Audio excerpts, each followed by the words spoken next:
बिटिआरनि 6 सिडिउलनि सिङाव मोनद' समस्तिखौ लानानै जि पार्लियामेन्ट समस्ति दानांगौ उदालगुरि नामजों दा दरं 6 सिडिउल नन 6 सिडिउल मिक्स खालामनानै दोनदों बेखौ जोङो दाफुंनो थाखाय जों स्पेशल मोनसे इनिशिएटिभ जोङो प्रपोजल जोङो लांगोन बे बाथ्राखौ दिनै जों थांखि लाबाय बिथांमोना दिनै भारबेलि फोरमायबाय बेखौ इन रिटेन जोंनो हरनांगौ आरो दुलाराय बर' फरायसा आफादा बेखौ 11 जुलाइनि सिगां इलेक्शन कमिशन अफ इन्डियानो होगोन 20 आरो 21 जुलाइआव जेब्ला फैगोन जों बिथांमोनखौ लोगो हमनानै जोङो साबमिट खालामगोन आरो दुलाराय बर' फरायसा आफादनि मिरु मावफुं जथुम एग्जिकिउटिभ मेल उदालगुरि कलेजनि बे अडिट'रियामाव लानाय जादों आरो बे जि मावफुं जथुम बेयाव गाहाय एबसुआ मावनो गोनां जिखिनि हाबाफारि आरो आथिखाल थासारियाव नुजानाय माखासे जिखिनि थासारिफोर दङ बेखौ लानानै जोङो गुवारै आरो गोथौयै सावरायदों गाहायै आन्डार 13 फुटबल टुर्नामेन्टखौ दुलाराय बर' फरायसा आफादा बोसोरफ्रोमबो खुङो जुलाइ आरो आगस्ट दाननि 15 तारिखनि सिगां आसाम नाङै गासै जिल्लाफोरा आन्डार 13 फुटबल टुर्नामेन्टखौ नैबे सामार भेकेसननि गेजेराव खुंगोन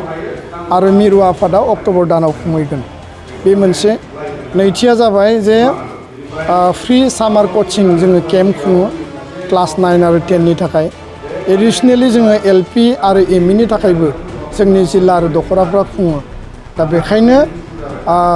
मटिभेशन आरो केरियार काउन्सिलिं बेखौ इनक्लुड खालामनानै मोर माने भाइबल आरो मोर माने एडभान्टेज जोंनि स्टुडेन्टफोरखौ होनो थाखाय माबायदि जोङो बिथांमोनखौ मटिभेट खालामनो हायो बेखौ खुंनो थाखाय जोङो थिग खालामदों 15 दिन बा 20 दिननि मोनसे टेन्टेटिभ मोनसे सिलेबास आरो फ्रेमवर्क बानायनानै फ्रि सामार कचिं केम्प बेसेन नाङाजासे सोलोंथाइ बादा बेखौ खुंफुंनो जोङो थांखि लादों जुलाइ दानाव बेनि अनगायैबो आथिखालाव इलेक्शन कमिशन अफ इन्डियानि गेजेरजों 20 जुनाव फोसावजानाय जि ड्राफ्ट माने खसरा एसेम्बलि आरो पार्लियामेन्टनि बेलायाव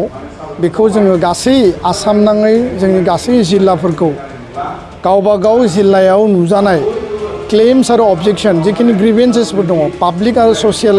अर्गेनाइजेशन आरो गुबुन गुबुन आफाद आरो व्यक्तिफोरजों रायलायनानै जोंनो मिरु आफादनि बिथांमोना दैथायहरनांगौ आरो गावबा गाव बिथांमोना दिनै भारबेलि फोरमायबाय बेखौ इन रिटेन जोंनो हरनांगौ आरो दुलाराय बर' फरायसा आफादा बेखौ 11 जुलाइनि सिगां इलेक्शन कमिशन अफ इन्डियानो होगोन 20 आरो 21 जुलाइआव जेब्ला फैगोन जों बिथांमोनखौ लोगो हमनानै जोङो साबमिट खालामगोन आरो जोंनि ग्रिभेन्सेसफोरखौ जों फोरमायगोन आरो बे बेलायाव दुलाराय बर' फरायसा आफाद हिसाबै बिटिआरनि 6 सिडिउलनि सिङाव मोनद' समस्तिखौ लानानै जि पार्लियामेन्ट समस्ति दानांगौ उदालगुरि नामजों दा दरं 6 सिडिउल नन 6 सिडिउल मिक्स खालामनानै दोनदों बेखौ जोङो दाफुंनो थाखाय जों स्पेशल मोनसे इनिशिएटिभ जोङो प्रपोजल जोङो लांगोन बे बाथ्राखौ दिनै जों थांखि लाबाय आरो गुबुन बाथ्राया जाहैबाय जे बिटिआर एकर्ड इमप्लिमेन्टेशननि बेलायाव 2023नि डिसेम्बर दाननि सिगां बा 24नि सिगां जोंनि जि सिमा बारायनाय सनितपुर बिश्वनाथनि 60टा समस्ति दानाय बर' कसारि काउन्सिलनि गामि नटिफिकेशन बेखौ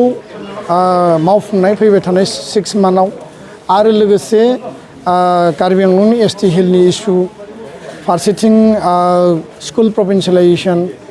केस उइड्रलनि मेटार एनडिबि रिलेटेड जिखिनि जोंहा थाबाय मार्टियार परियालनो फैसा होनांगौ रिहेबिलिटेशननि जि मेटार आरो जेलाव थानाय एनडिबि बे गासैबो मेटारफोरखौ लानानै भारत सरकार आसाम सरकार बिटिआर काउन्सिलखौ जोङो दिनैनि मावफुं जथुमनि गेजेरजों दाबि दैखांहरदों जों खावलायदों जे 6 दाननि गेजेराव अमित शाह हम मिनिस्टार बिथाङा कमिटमेन्ट होनाय बायदियै एकर्डनि प्रिन्सिपलनि आधाराव एकर्डनि स्पिरिटनि आधाराव एकर्ड इमप्लिमेन्टेशनखौ एक्सपेडाइट खालामनानै स्पिडि मेनाराव बिनि गासैबो दफाफोरखौ रोखा रोखायै मावफुंनांगौनि थाखाय जोङो भारत सरकार आसाम सरकार बिटिआर काउन्सिलनिसिम जोङो दाबि दैखांहरदों दिनैनि बे मावफुं मेलनि गेजेरजों आरो गोबां माखासे थांखिफोर जों लादों गुबैयै बे थांखिफोरखौनो लानानै दिनै जों सावरायनाय जादों आरो इलेक्शन कमिशन अफ इन्डियानि समस्ति दाफामनाय बेयाव जोंहा खुद्रिनाय दङ माखासे फारसेथिं जोंनि दाबिनायखौ मानिना लानायनि थाखाय जोङो साबायखरबो बावदों किन्तु अन दि आदार हेन्ड जोंहा खुद्रिनाय दुखु मोननाय रागा जोंनाय आरो जोंनि ग्रिभेन्सेसफोरखौ जों लाखिगोन आरो जिखिनि बाथ्राफोरखौ दिनै बेयाव होदों बेखौ लानानै जोंहा गोजोननाय गैया उदालगुरि समस्तिखौ बिथांमोना दायाखै दरंजों दाजाबनानै होदों गोबां जायगायाव एसटि सिट रिजार्भेसनखौ बारायनांगौमोन गोबां जायगायाव बर' आरो ट्राइबेलफोरखौ बोफ्ले खालामनाय जादों मेजरिटिनिफ्राय माइनरिटि खालामनाय जादों जोंनि पलिटिकेल राइट जों पलिटिकेलि फेक्टर बेनिफ्राय जोंखौ बन्सित खालामनाय जादों बेफोरखौ लानानै जोङो दिनै माने एट एनि टाइम जोङो जायखिजाया गणतान्त्रिक आवाज गणतान्त्रिक एक्टिभिटि गणतान्त्रिक जों हाबाफारि लानो थाखाय जोङो रेडि फारसेथिं एकर्ड इमप्लिमेन्टेसना टाइम बाउन्ड जानांगौ बेनिफ्राय रावबो खारग'नो हाया आरो जुदि जाया बिनि थाखाय जोङो बड'लेण्ड आलादा रायजो दाबिनि जि धारा बे धाराजों बे एकर्डआ जादों आरो बे एकर्डनि मोनफ्रोमबो दफाया रोखा मावफुंनांगौनि थाखाय एट एनि लेभेलसिम दुलाराय बर' फरायसा आफादा